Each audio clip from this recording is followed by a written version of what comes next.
Welcome to the next video in the how-to series for the Hema HX-2 GPS Navigator.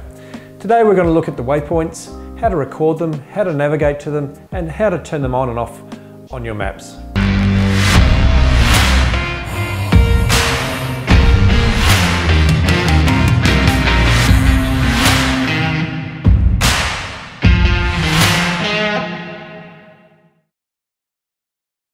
Hi, I'm Ian from Hema Maps.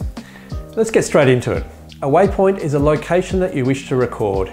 You may want to remember the location so you can return. You may want to share it with your friends, add it to a route, or even view it later.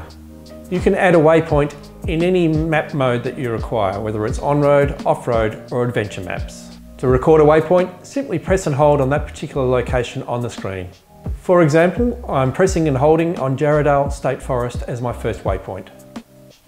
A waypoint icon will now be positioned in that location on your maps in the on-road mode, the off-road mode, and the adventure maps mode.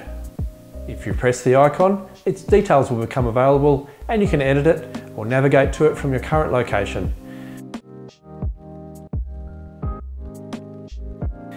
If you choose to navigate to it, it will default it to the on-road mode. As you can see, we can now drive to the Jarrahdale State Forest, the waypoint we have just added.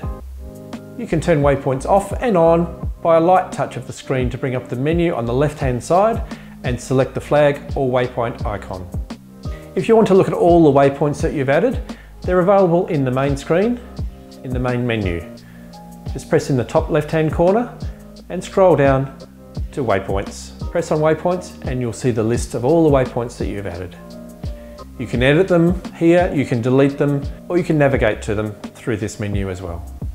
So there you have it. Waypoints are easy to add wherever and whenever you wish to, and easy to edit too.